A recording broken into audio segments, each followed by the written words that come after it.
नमस्कार दर्शक बंधु आम आसी पहुँचलु भद्रक जिलार धामनगर ब्लॉक कोठार पंचायत रे जहाँकि प्राय 500 वर्षर अनुष्ठान बहुत बुद्धिजीवी ये अनुष्ठान विदाय ने आहरी किसी पुरुखा लोक ये उपस्थित अच्छा जो अनुष्ठान की तार यात्रा बहुत बहुत बड़ बड़ पाखे से पूजा पर्व कर छाड़ी आज से अनुष्ठान पाखे आम अच्छू जो अनुष्ठान आज माँ सरस्वती आज पूजा पाँच आम पाखे किसी कोठा ग्रामवासी अच्छा से प्रतिक्रिया नवा पचारि बुझा कौन कहते से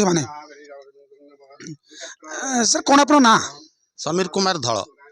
सर ये जो अच्छी बर्तमान सरस्वती माँ आज पूजा पाँच ये केते वर्षर अनुष्ठान सर्वप्रथमे जगन्नाथ न्यूज ओडिया को कोठार ग्राम तरफ हार्दिक अभिनंदन एवं शुभेच्छा। माँ शारदा माँ आमर सरस्वती देवी एटी 100 वर्ष ऊर्ध्व हम पूजा पाई आसिले जितेबाला माँ शारदा देवी प्रथम आसते कोठार ग्राम को 66 दिन ये रही से 66 दिन रहा मध्य माँ शारदा देवी ये सरस्वती पूजा आरंभ करते आज पर्यंत अद्यावध चली रही सरस्वती पूजार आमर यात्रा अनुष्ठित हुए एवं ग्रामवासी मानकर समस्त सहयोग यात्रा कार्य परिचालना करा जाए। सर आम शुणु ये यात्रा प्राय 4-5 दिन धरी यात्रा लगे सर से तार समय सीमा निर्धारित है 3 दिन ऊर्ध्व 3 दिन 4 दिन भितर करा जाए।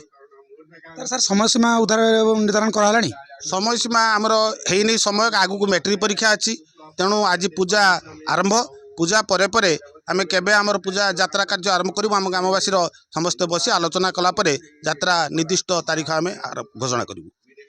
माँ शारदा देवी माँ ये स्थापना अच्छी जो शारदा देवी विषय कौन कहे माँ शारदा देवी जड़े आमर अलौकिक देवी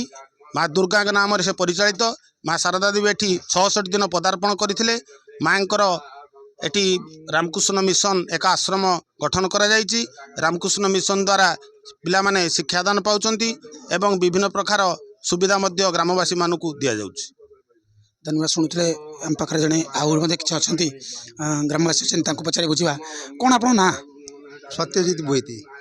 जो बर्तमान अनुष्ठान बर्तमान पूजा पाँच माँ सरस्वती ये केते वर्षर अनुष्ठान कौन कहवाक नहीं कि आम तो देखी आसु आम छुआ बेलू बहुत दिन पुराना अनुष्ठान यहाँ आठी आमर आम बाप जेजे माने ये पूजा आरंभ करथिले आमे भी से पूजा आरंभ करूँ। धन्यवाद आम पाखे आउ जड़े पुरुखा लोक अच्छा उत्तर पचारि बुझा कौन आप ना मो ना सुदर्शन दास डाकना बादल। सर ये जो अनुष्ठान बर्तमान पूजा पाँच माँ सरस्वती पूजा पाँच ये अनुष्ठान नहीं कौन कहे अनुष्ठान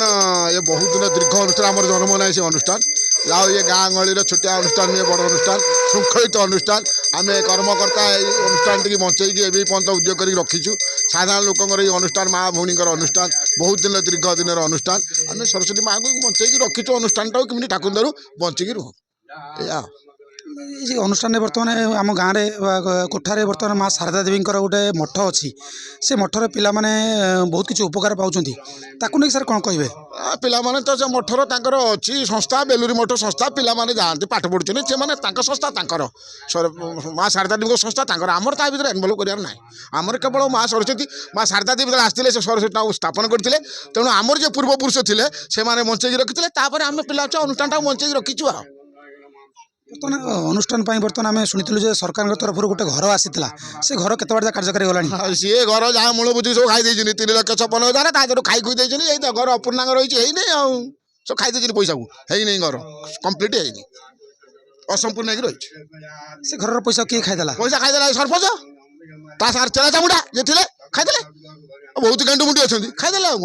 कौन करूँ आम बाड़िया पिटा करूँ ना जाओ आम अनुष्ठान बंचेबू बरं खाई दिंतु कि अनुष्ठान बंचिकी रह ये हूँ कथा आम माध्यम सरकार पाखक जा अनुष्ठान पुणी घर जमी फेरी पाइबा से व्यवस्था करवा सरकार को कहवा हाँ सरकार तरफ आम अनुरोध करूँ चेयरमैन को अनुरोध करुँच बीजेडी जो विजु मिश्र साथ भी कंटाक्ट करूँ ठाकुर द्वारा जब 2 मास भितर कि 2-3 मास भितर हो जाए तो आम छात पकड़ जोगाजोग कर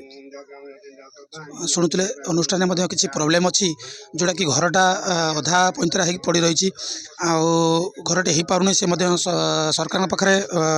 गुहारी कर घरटी को जल्दी करने आउ जन आम पाखे अच्छा ग्रामवासी प्रतिक्रिया नवा सर कौन आप ना अरुण कुमार दास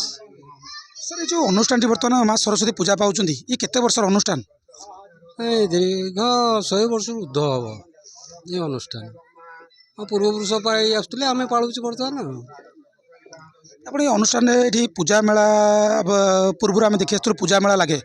ଆଉ ଏବେ ସେଗୁଡ଼ାକ ବଜାଇ ଅଛି ନା ବର୍ତ୍ତମାନ ବୁଡ଼ିଗଲାଣି? ନାଇଁ, ସେଇଟା ବଜାୟ ରହିଛି, କିନ୍ତୁ ଆଗରୁ ଯେମିତି ଗୋଟେ ମାହଲ ଚାଲିଥିଲା ସେଇ ମାହଲଟା ହେଇପାରୁନି। ଆଉ ଚାଲିଛି ସେଇଆ, କିନ୍ତୁ ଆଗରୁ ପୂର୍ବରୁ ବହୁତ ଭଲ ରକମର ହେଉଥିଲା। ଏଠି ତ ସାଧାରଣତଃ ଲୋକମାନଙ୍କ ଚାନ୍ଦାରେ ଏ ଅନୁଷ୍ଠାନଟା ଚାଲିଛି। ତେଣୁ ଏଠି ସବୁ ଅନଗ୍ରସର ଲୋକ ଅଛନ୍ତି, ଯେଉଁମାନଙ୍କ ଆର୍ଥିକ ଅବସ୍ଥା ବହୁତ ଖରାପ, ତେଣୁକରି ସେଇଭଳି ଜାକଜମକରେ ହେଇପାରୁନି ଆଉ।